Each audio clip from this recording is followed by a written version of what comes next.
G'day, Internet. Max right here, and one of our favorite guests to have on the channel, Juan Villaverde. Juan, thanks so much for being here. Hey Max, good to see you, my friend. I'm doing really well. How are you doing? Well, I'm feeling pretty happy about myself. I was just telling you that offline because my mood is in sync with the market, and I did manage to buy a lot of Bitcoin on the 30K breakout, which I think the last time you and I spoke was just after the breakout, right? Yes. And I managed to. I had these outstanding trades in case there was a breakout, a bunch of BTC settled call spreads and calls and just stuff that just went in the money when the breakout came. I Yeah. turned that all into Bitcoin. I increased my Bitcoin position by 50%. So Nice. that was nice. Yeah, that was nice. That makes me feel good about myself. I am dealing with a single call that I sold at 45K, but whatever. When I saw it approach, I didn't think it would get this far, by the way. I thought it would stop around, what was it? I think it was 38. Yeah, 30, 38. 38, you said. It looked like it would stop there. And it just kept going. Although I did warn my subscribers. I think it was a couple of weeks ago, or was it last week? I warned them that didn't look like it was going to stop. And I did find, we can get into that if you want. I did find this parallel in 2020. There was a low in September, early September 2020, just like now. And then Bitcoin shot up, it went up, I think it was 80% back then. And then in November 2020 started consolidating, just like now. And then it kept going. It kept going, and it topped out in January, although the equivalent now would be like Christmas Day. Christmas Eve, I think this year will be the equivalent top. If it plays out that way, it doesn't have to. I mean, it's not really based on the. I do a lot of comparisons in my work with the 4-year cycles. I mean, the 4-year cycles are actually super regular in Bitcoin. They last just about 48.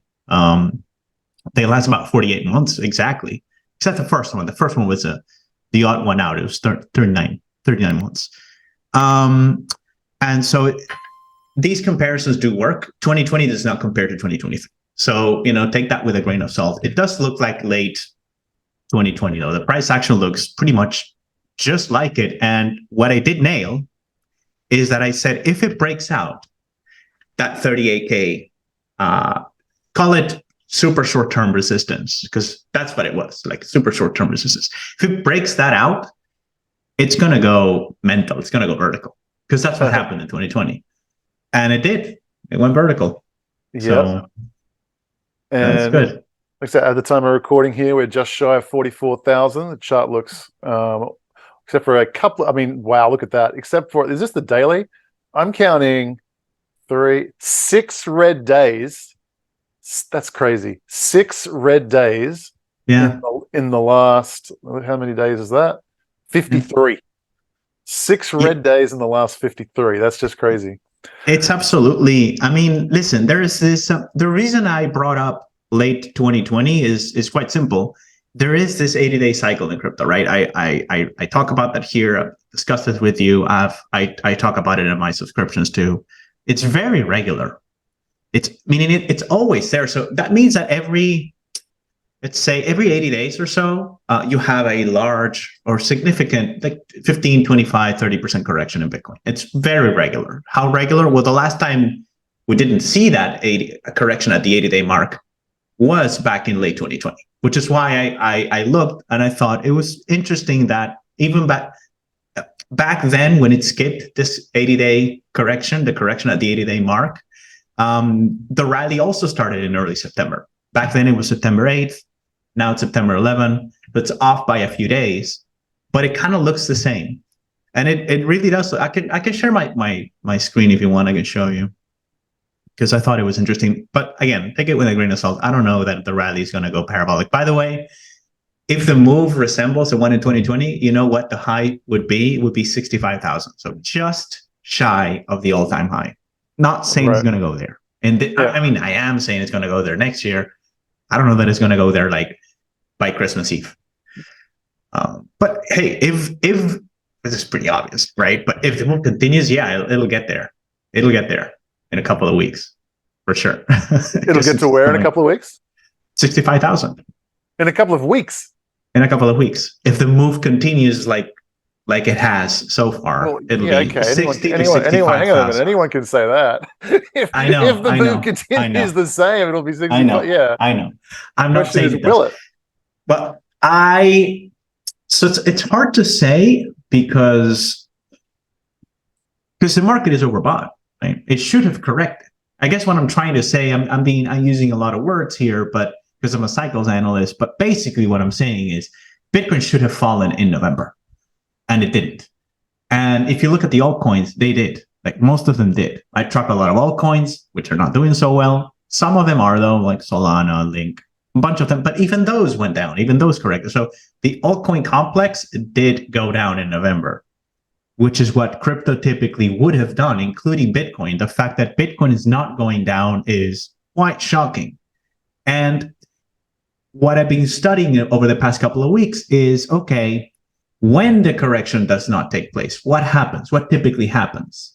Well, what typically happens is it goes crazy to the upside, which is kind of counterintuitive. You would think, well, maybe the correction is delayed, but it just stalls for a few days or a few weeks. No, it goes crazy to the upside. That's what happens. So that's what I'm saying. Yeah, well, my studies tell me that maybe it goes to 60,000 in this move, but then it would correct. I mean, it would go down, back down to 40, 45, where it's at right now. So I wouldn't buy this here at all, even if I thought it was going to 60,000. I mean, because I think it's low probability still, and you can buy it. You can probably buy it at this price after the correction in a few weeks, or it drops before it gets to 60K, and then you can pick it up at 35, 30.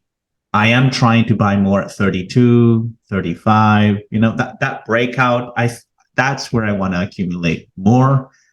Don't know that we'll get the chance, but that's kind of how I'm seeing it. There is this. Let's put it this way: there's an increased probability that it goes to 60K in this move. Whereas if you asked me a couple of weeks ago, I would have said, no way it does that. 45K tops. It's not going to exceed that. In fact, if you asked me a couple of weeks ago, I would have said 40K. Does not cross 40K because the market likes these round numbers. They just love round numbers. And yet 40K was nothing for Bitcoin. It was just like a hot knife through butter that completely ignored the resistance level that, should have been there. So I'm going to go ahead and share my screen now. There you go. Okay. All right. You see my chart here? Yep. That's a weekly chart.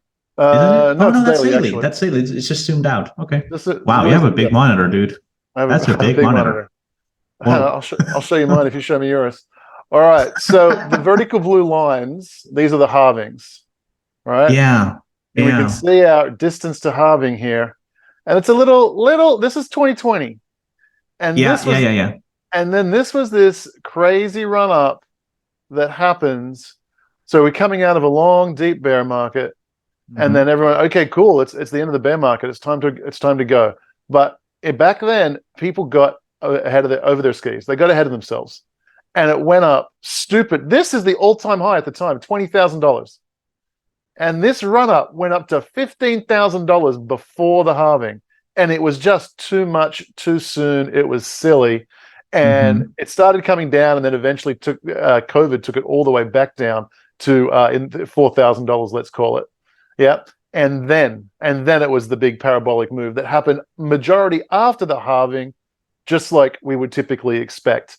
But I think this move is very, very telling because see, the way I picture it, let's go back a little bit. We might not be able to go back up because it's a daily. Okay, here we go. This is the cup, right? Little handle action here and then off to the races. This is what I expect the 4-year cycle to look like, the big part of it. It's this big cup. We're coming off a big dip bear market. We spend some time down here, and then we slowly work our way up. But in this period, people figured that out. And we got the first half of the cup, and then the whole Bitcoin community, thank you, YouTube, it's like, oh, we're at the bottom of the cup. From here on in, it's just, the next 2 years of just slow and steady building to incredible. And people just started piling on. And then they realized, hang on a minute, where people got way too advanced they're like 2 years ahead of where they should be. And it came back down. COVID kicked it in the nuts. And then we got the rest of the curve that I would say is what it's supposed to look like in inverted commas there. And this, to me, looks like it's getting too far too soon. Agreed. And I think we're going to see something similar, where before the halving, still we're not too Yeah, far away from all-time highs. You know, I see lots of resistance here at 48, right? This 48.50 range is going to be some resistance.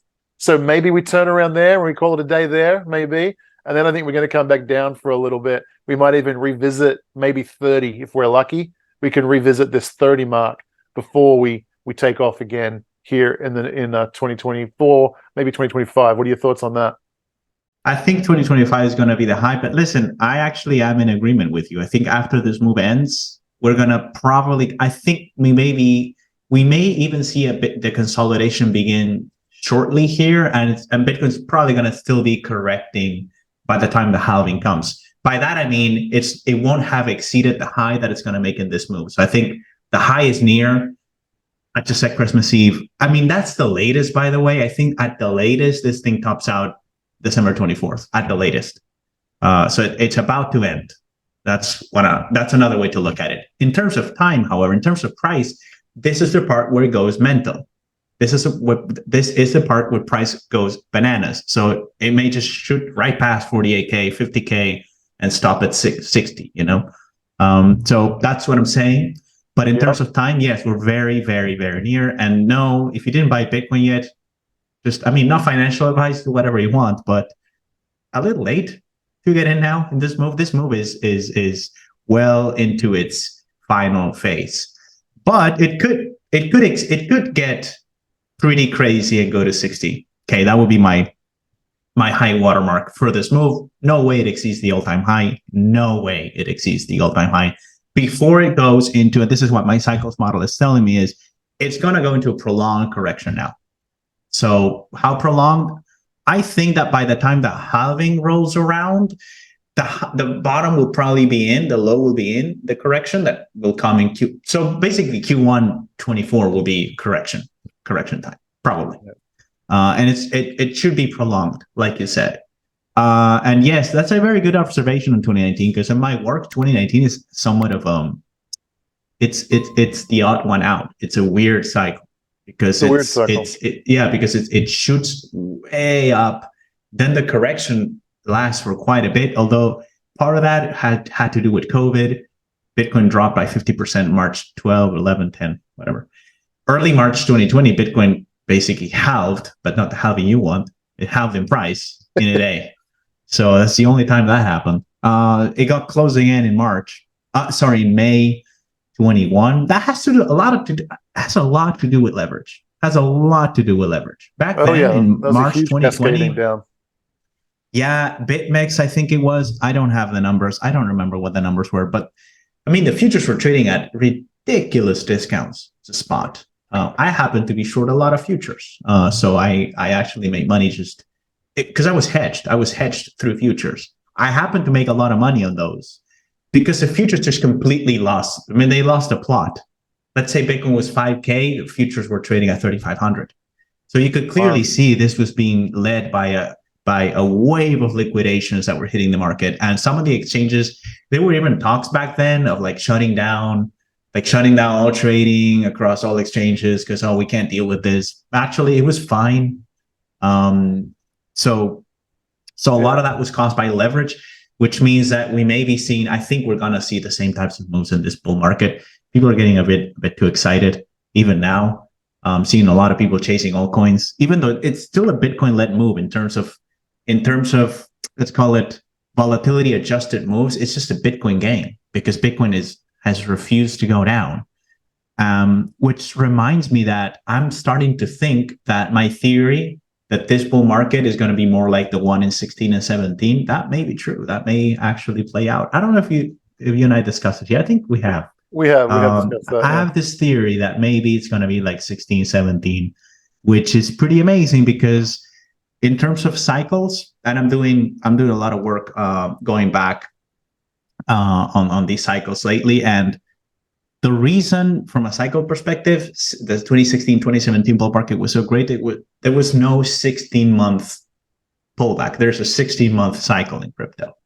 Well, we didn't see it in 2017 or 2016. We saw it in all the altcoins. We saw it on Ethereum. We saw this cycle play out in the altcoins, but not in Bitcoin. Bitcoin just has this tendency sometimes to ignore the cycles and just keep going, which I love about it. That is actually something that I love. It makes it harder for me to trade as a cycle analyst because I'm like, okay, here comes the correction. No correction. It just keeps going. But I've learned after trading crypto a few years, I've learned that sometimes I just got to look at the altcoins. Oh, what are the altcoins? Oh, they're doing what I think. And that means maybe Bitcoin skips. It's just, I don't have a word for it. It just skips the cycle. It's like, oh, it should have gone down. It didn't. It just kept going. And so it looks like I call them extended cycles because it's a very long, prolonged rally that doesn't stop. And by the way, it only happens to the upside. It never skips. During bear markets, it doesn't skip anything. It's very regular. At the most, you get 2 months down, then it goes up. It has never skipped the cycle on the way down, but on the way up, yes, sometimes it's so bullish, it just keeps going. And this is why you and I were talking. You just if you're not a trader, if you don't know cycles, if you're not an analyst, if you don't want to be so active, just buy Bitcoin on the way down, after a big correction, or not even if you don't own any, because at the end of the day, the bull market takes care of all your mistakes for you. Got to be patient though, because those bear markets are brutal. That's personally why I still prefer to trade. Even though I have my long-term holdings and I never sell, blah, blah, blah, I still trade it because I'm pretty confident of my method. I've studied it for years. I have all the data in front of me. So I kind of know what to expect. Even when it's not doing what I think it should be doing, I know what to expect. So I can trade. I can afford to trade. But you don't have to. I mean, if you're not a trader, if you don't know how to do this, you don't really have to. Just buy on the way. Just buy 30K, 35K. Again, no financial advice. That was my lesson from the last bull market. Let's go through that. We talked about that off camera, and we put this under the category of portfolio management. Let's talk about some of the lessons you learned in the last cycle. We talked about this. You started off the conversation saying, I'm feeling really proud of myself. I broke out 30K, just like I said. At that point, I increased my Bitcoin position by like 50%, and you wrote it perfectly. And then you said, I started feeling like, damn it, why do I still have some cash left? I should have just gone all in on Bitcoin at that time. And I said, that's fascinating because balance, if you speak to any kind of financial planner or any kind of one who's done done all the degrees and all the things, they've got those very safe positions.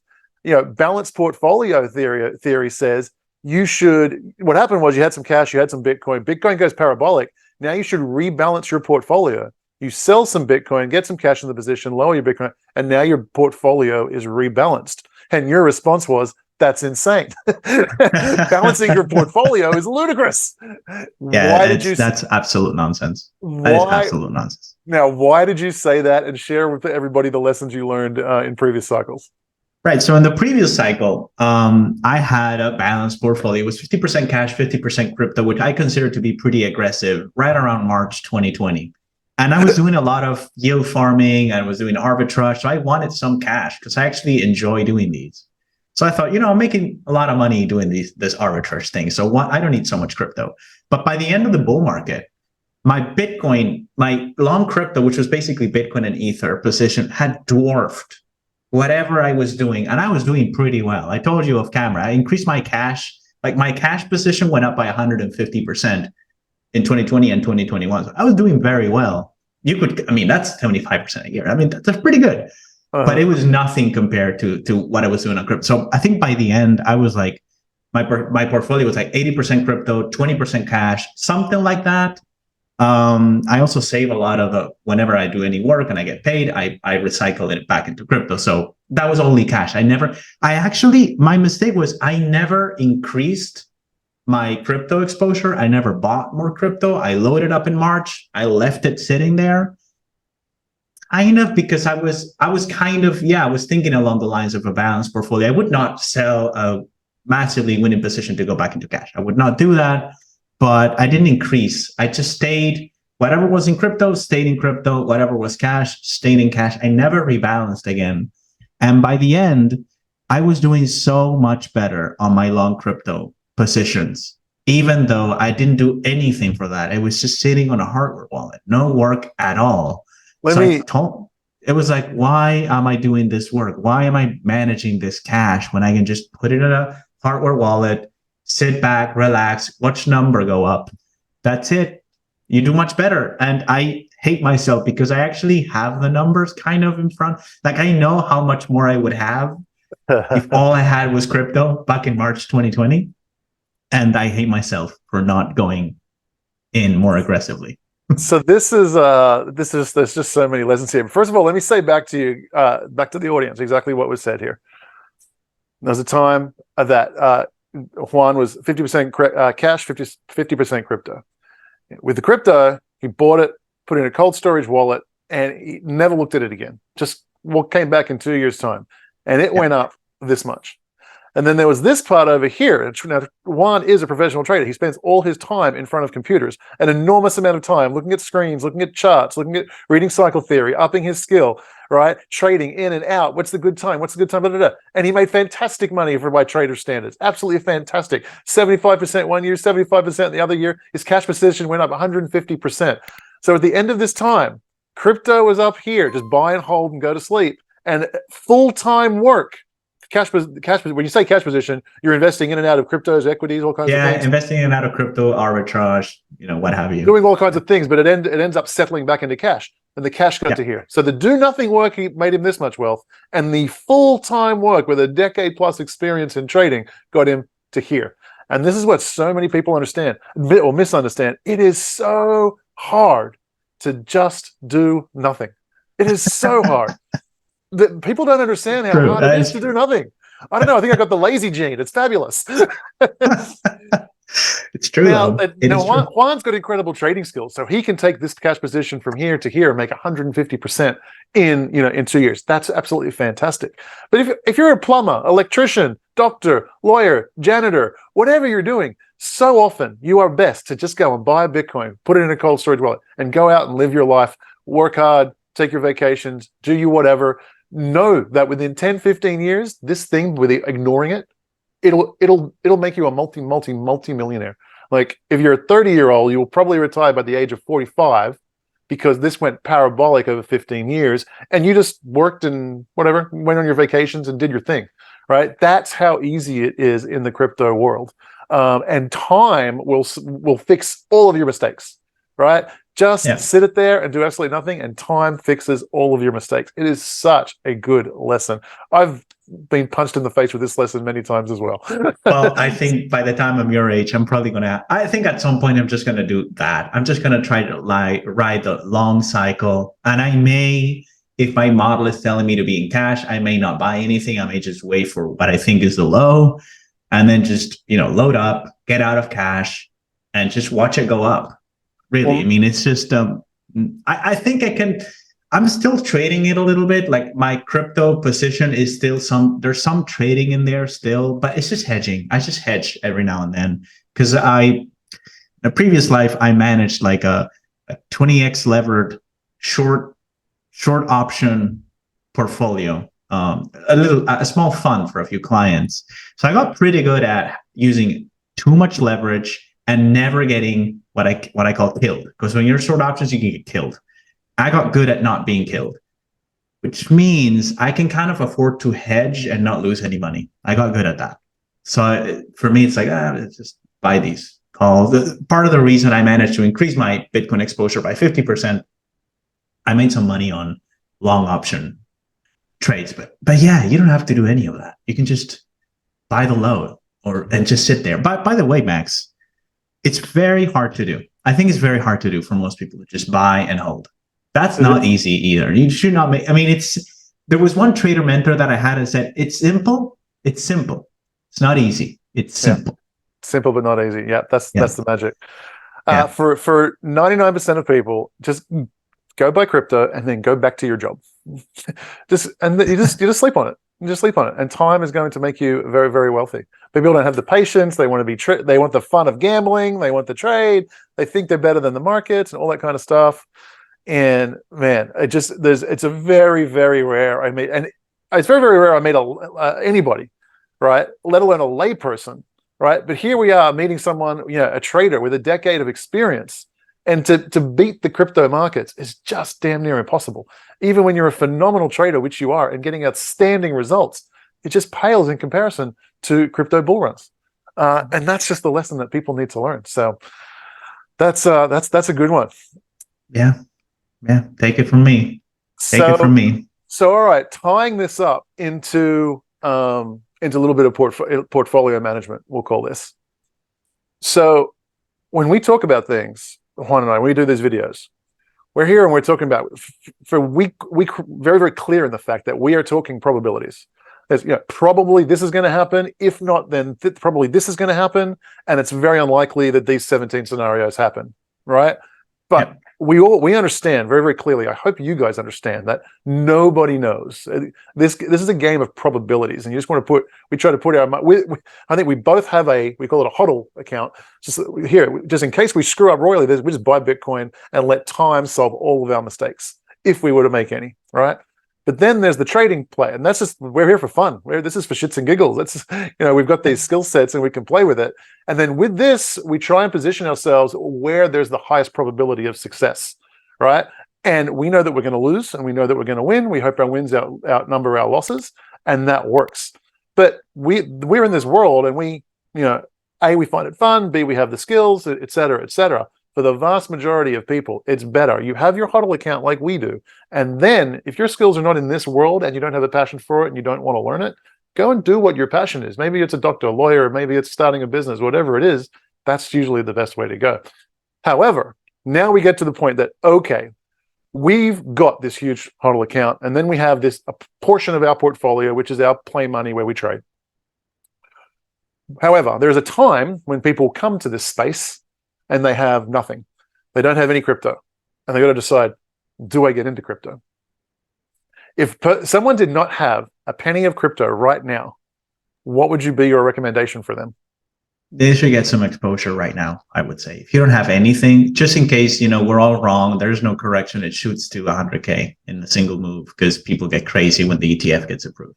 But I love what you say, by the way, Max. I know myself enough to know I can't just buy and hold, even though, that works phenomenally well. Still can't do it. I need my small trading account. I have to trade. I have to. Like if I see some crazy DeFi thing that's paying 80%, and I'm talking about recent experience, I have to be in there. I feel like I'm missing out. So, and DeFi also lets you borrow against Bitcoin. So I can just borrow some, play money and just go in there and just play. I know I'm making some money doing that, but it absolutely pales in comparison with the returns that I saw in 2023, just buying and holding. And what I'm doing is I want to be smart about this. So when I make money on my cash position, it doesn't stay in cash. It goes into Bitcoin. That's what I'm doing now. So it's like small increments here and there so that I can afford to increase my exposure as time goes on. I want to be smart about this. So I'll still trade, because even if I told myself I'm not going to do it, I will. I have to. I like trading. I'm good at it too. Like I make money trading. So it's nothing compared. Again, it's if you have a large, HODL account on a wallet somewhere, it's going to do phenomenal for you. It's going to do all the work for you. You don't have to do anything. But if you're a professional trader, you want to be involved, sure. I mean, no reason you shouldn't. I like doing it.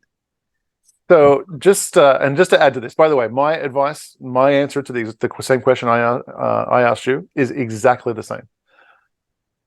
Juan has a thesis. 65 personally I can't see. Juan's saying 65. There's this in likelihood, in probabilities. I think I think probably around the 48 to 51 mark, we're probably going to hit a little local top, come back and have a little retracement. I'd hope Juan's wrong and that it gets to 65. If it gets to 65, it means the dip down will be longer. It's going to take even longer for the next leg of the bull market to start. The sooner we reverse and just chill out and go sideways for a little bit, the faster we get it into the big rises. So I hope Juan's wrong, but he might be right. But we understand that these possibilities, neither of us are buying right now. But if you are someone who doesn't have any, I think you can't afford not to buy right now. Maybe you buy it right now at 44, it goes to 48, or maybe it just turns around right now and goes back down to 30. and you'll be like, God damn it, those SOBs on the internet, how dare they? You'll be angry at us. But if you just hold, right, for 3, 4, 4 years, you're going to love us. You're going to love us. Now, if you say, hang on a minute, those guys said it's more likely than not we're going to go down and we're going to get a better buying opportunity lower than 44, which is what we're both saying, right? We're both pretty confident there's going to be a better buying opportunity below 44, right? We both believe that is a higher probability situation, that we will get a chance below 44 to buy. Here's the story. If we are wrong, and we can be wrong all the time, we just hope for more rights than wrongs, that's all. If we are wrong and this thing just kicks and goes up to 60, 100 grand worth of per Bitcoin, then now you're going to hurt forever on that one, right? So how much Bitcoin you have completely changes what your strategy is, right? We can look at the chessboard and say, know what's the best probability move, right? But it's in the context of your portfolio. If you don't have any crypto, I don't believe you have that luxury. If you're just finding out about crypto, you're like, I have to have some exposure to this. I just have to. And so you have to go and get some. Maybe you keep some cash, some crypto, you hope it comes back, but you just can't afford to have any. I think you agree with all of that, Juan. Is that right? 100%. I would not go all in right now because I think there's a decent chance that it corrects, but I would at least deploy, whatever you intended to put into crypto in the first place. Yeah, I think you got to do, I would do 50% now and then wait with the other 50%. Because, again, I love what you said. We don't know what's going to happen. When we're discussing, it's just fun. It's like we're trying to see what's going to happen. I don't know what's going to happen, which is why my advice to somebody who has no Bitcoin and is interested in getting in is getting now. You can't afford not to have anything. I don't know anything. Like, I think my work tells me, here's what I'm expecting. 60K goes on to 45 where it's at right now. So think about it. If I'm right, I will be buying right now because this is the low of the correction that I think is going to happen in the future. But I don't know anything. All I can make is an educated guess. And over time, the right guesses outweigh the wrong guesses. And that's it. That's trading for you. So we're just discussing different scenarios. But the long-term view, I inform my long-term view base because I'm also, like, I wear the macro analyst, economist hat. And I think this is all about too much debt in the world, money debasement. I just wrote a report yesterday that I actually looked at how much money printing took place this year. And yeah, even the Fed, who are saying, oh, we're fighting inflation, blah, blah, blah, recession, they printed $300 billion this year, which is nothing for them, but they printed money in a year where it was all about, the rhetoric was fighting inflation and we got to be tough on, reining in the spend. Actually, they're not reining in the spending. That we can get into that in another episode. And China's going crazy. Like, China since June has printed almost as much as the Fed was printing monthly in 2021. So China's doing what the Fed is refusing to do. There is a flood of liquidity hitting the world right now. That's why gold hit an all-time high last week, and it almost, although it was a disappointing move because I own gold too, but gold is at an all-time high for that reason. The NASDAQ 100 is not just AI. Yes, it is. I know that those are the ones. That's where the money is pulling into. But why is money pulling into the stock market? Well, because there's a flood of liquidity.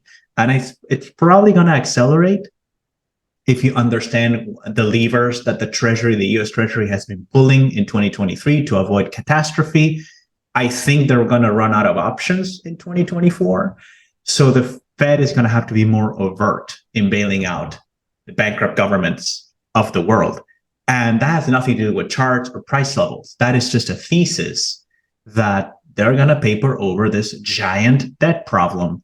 And that's why you need to own crypto, because crypto is like a levered play on that. Fed prints money, crypto far exceeds whatever the Fed, the percentage increase in liquidity. It also happens on the way down. The reason it went down so much in 2022 is because, yes, in 2022, last year, the Fed did lower aggregate liquidity and Bitcoin crashed 80%. The same thing would happen the next time they rein in the liquidity spigot.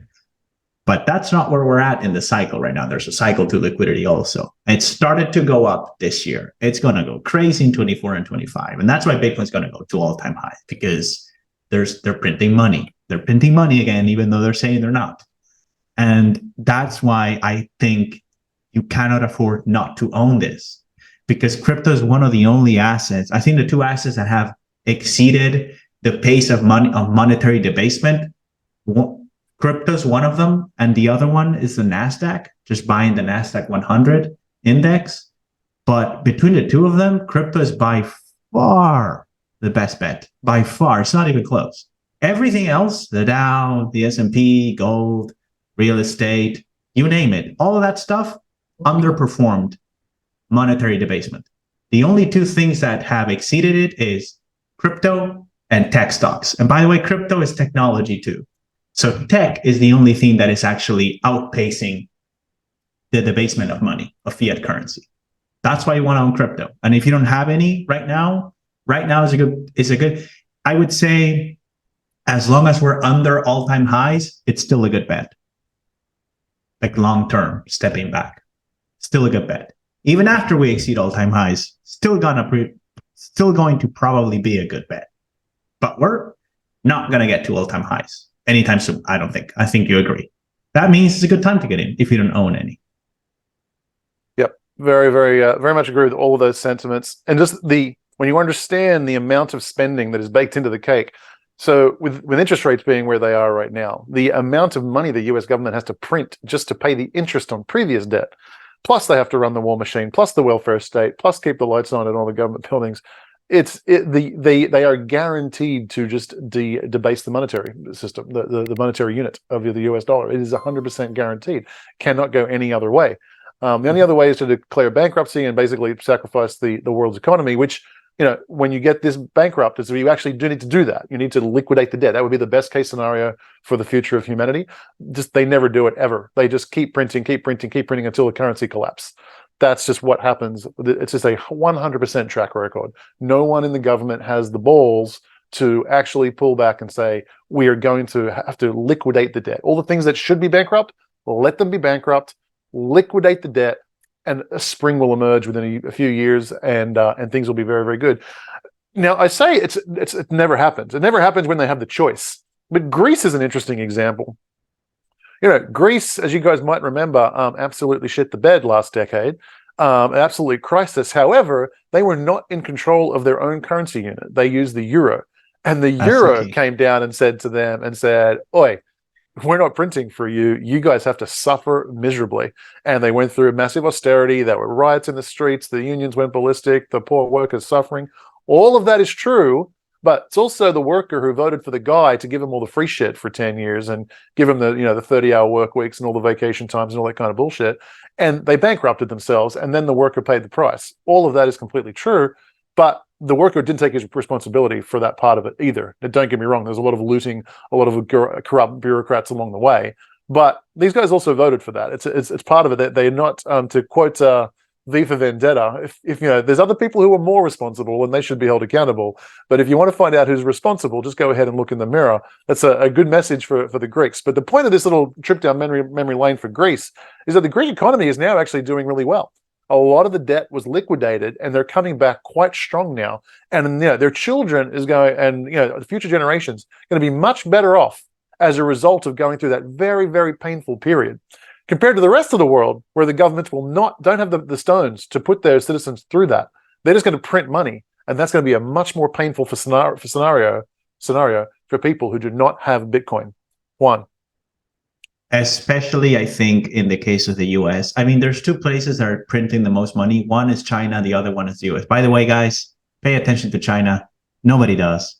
And let me tell you something, Max. A lot of what we saw in crypto this year was China. It wasn't even... The last report that I wrote, I said, I've noticed a pattern this year in 2023. Bitcoin tends to go up a lot when Asia opens for trading. This is not US money. This is Asian money exiting, heading for the exits out of China, because China has a $50 trillion housing bubble right now. I don't want to get into the details. There's a lot of demand for safe havens coming out of Asia. It's not just the States. So China and the States, they both print a lot of money. They're the two largest superpowers in the world, and both have these world domination ambitions. The States, US wants to keep their position. China wants to take it from the US. They cannot afford to go into a massive debt meltdown. And so US politicians in particular, I've noticed, have no concept of not having money to spend. There's no concept of this in Washington. So there's no way they're going to rein in the spending. Even this year, 2023, the US government was running 8% debt to GDP nominal. That is absolutely insane to me. I could not believe the numbers. When I saw that the US spent 8%, the fiscal deficit, 8% of GDP in a non-recessionary year, I thought, oh, no wonder liquidity is going up. No wonder pulling all these levers. No wonder Bitcoin's going up. Look at these deficits. The economy goes into a recession next year. I don't think it will. I don't know if it can with these massive fiscal deficits, but that's money printing, guys. I mean, what drives the money printing is not that the Fed is evil or they want to flood the world with liquidity. No, it's so-called, I believe this is what people refer to as fiscal dominance. In other words, it's actually the federal government spending that is dictating to the Fed what they should do, because the Fed's job at the end of the day is not currency stability. I mean, it is not full employment. It's just to keep the government lights on. So if the government is spending too much money, the Fed's job is to be there to make sure, to grease the wheels and make sure that the government can fund itself. That is ultimately the Fed's job.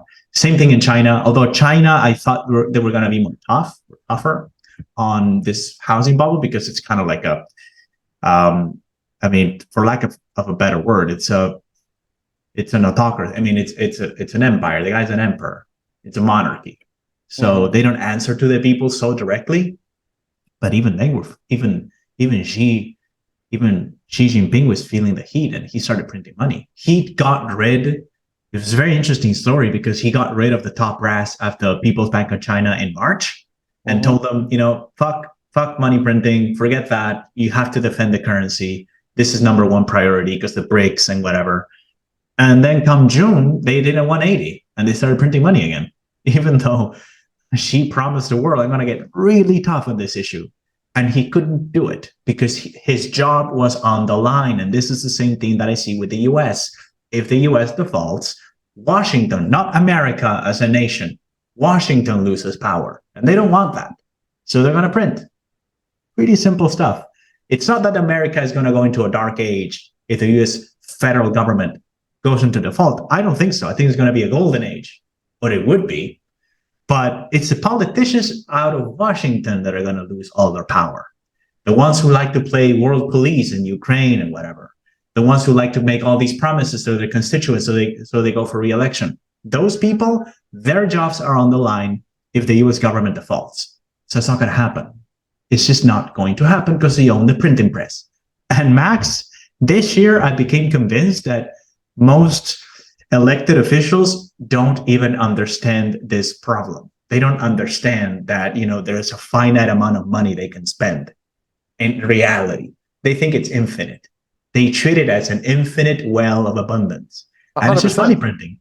And it's just the Treasury Secretary, Janet Yellen, and Fed Chair Jay Powell. Those are the ones pulling the levers to make sure the government stays funded, and no one else is doing anything about it.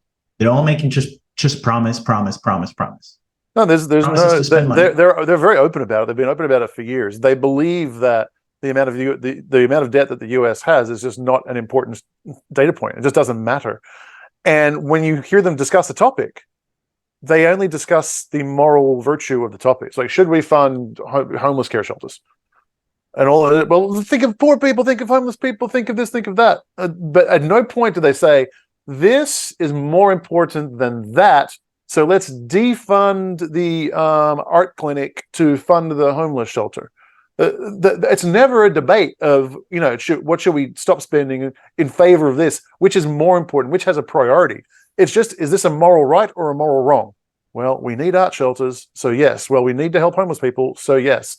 It's just moral yes or no. There is no, what a normal person, when you balance your own budget in your house, it's like, well, do I want to go out, you know, for a steak, or do I want to have a coffee every day this week? One or the other. I run out of money if I do both. Choose one. That's not how a politician thinks. It's just, no. This is my cause. I'm going to champion it.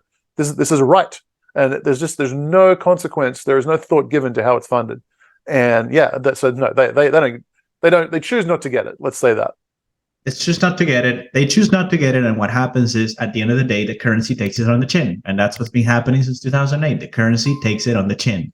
And that makes crypto go up. That makes gold go up. That makes the stock market go up.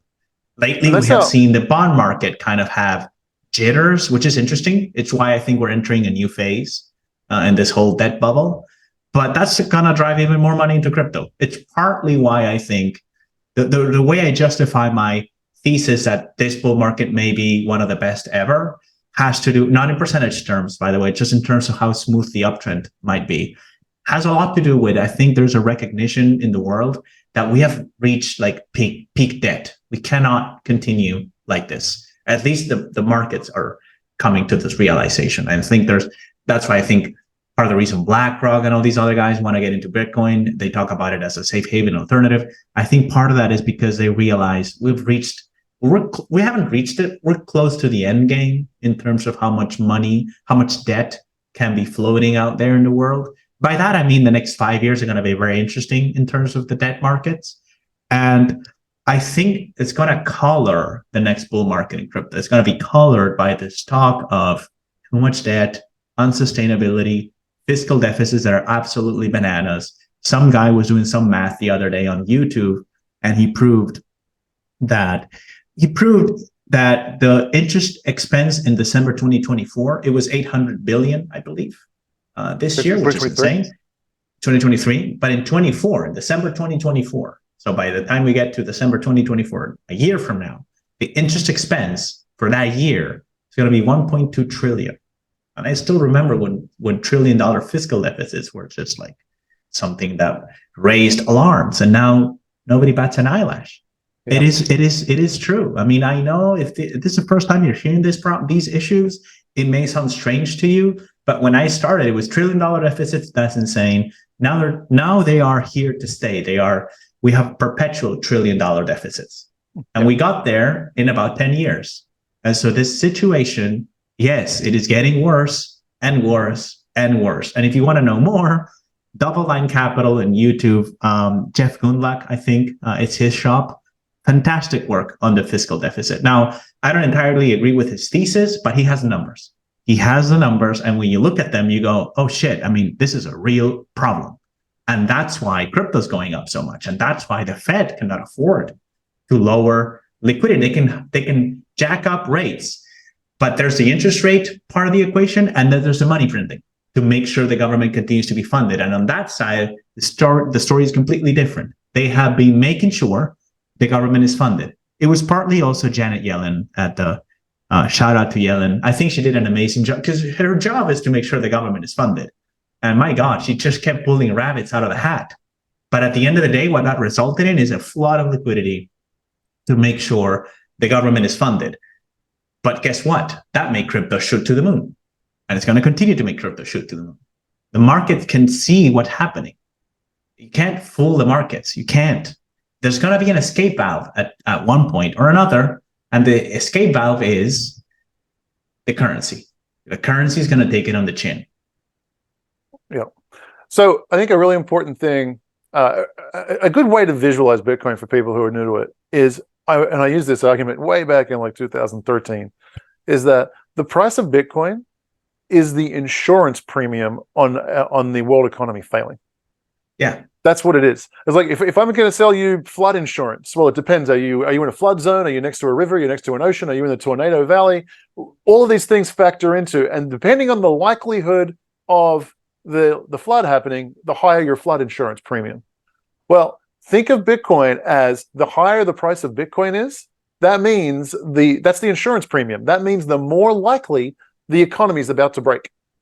Like not day to day and not month to month, but year to year, and as a sweeping thing, the increase of Bitcoin price is proportional to the likelihood that the world economy absolutely collapses.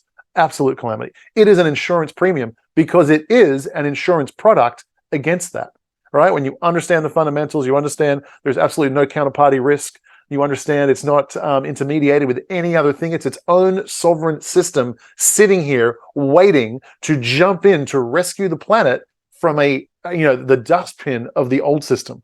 That's what it's sitting. That's why its price goes up, because people are like, I see this system's about to collapse.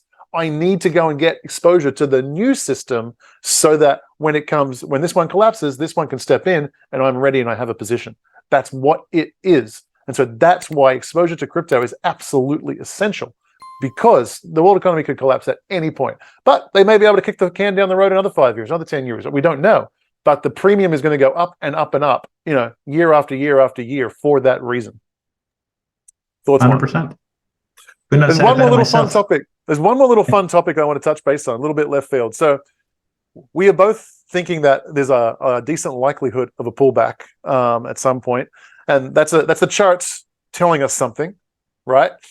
And that's more you than me. I'm a little less chart. You're a little more charty than me. I'm a little less charty, but I agree that that's what the tea leaves in the charts say. So there's going to be a little bit of a pullback because this move is a little too aggressive, too early for the cycle. Yeah. So now I like to play the fun game of what is the trigger event. What, and now it could be a black swan. It could be something no one's thought of, like a for the correction. or something. Yeah, for the correction. All right. Yeah, but I've got a fun one. I've got a fun one that I think is interesting. I think the entire market thinks that the approval of an ETF is an absolute foregone conclusion. I think it's baking it into the price as we speak. I think it's one of the principal reasons for the run up in price, right? And this could very much be a buy the rumor, sell the news situation. If the news is anything other than everything's perfect, everything's wonderful, we're approving 13 ETFs all simultaneously, and everything's going to come up great. If the approval is anything less than that, I think we're going to see a pullback. Now, and then we could see a really severe pullback if it was a long way from that, i.e. the SEC just says no to all of them. Says, no, we don't like any of these applications, come back in a few years. What do you think the chances are of that being the black swan that is the it's interesting, Max, because I agree. I think the pullback is going to be triggered by ETF news. Now, my base case, actually, I didn't think it through that much. I think, if the market is pricing perfection, they're not going to get it. And I agree with you. It's going to go down because we're not going to get perfection. We never do. So if that's what the market is really trying to price in here, like, oh, absolute perfection, 13 spot Bitcoin ETFs. Okay, then, get ready for some disappointment. That's going to lead to liquidations. Actually, I thought they're going to approve the ETF and the market's going to tank. And is that counterintuitive? No, it's buy the rumor, sell the news. We saw it back in December 2017. What killed part of the reason it was going up so much in 2017 is, I don't know if you remember this, Max, you probably do. The CME was going to launch Bitcoin futures for the first time. It was like the first time Bitcoin was getting some recognition from Wall Street, from the mainstream of finance. In fact, I got my job because the head of the company that I work for, Wise Ratings, Martin Wise, he told me personally, I didn't know that the CME was taking this crypto thing so seriously, so I got to get in there.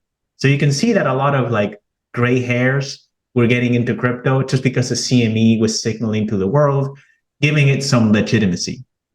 So, but the day of the approval, the day they launched, not the approval, the day they launched the futures, boom, that was a top. That was a bull market top, almost 20,000, December 2017.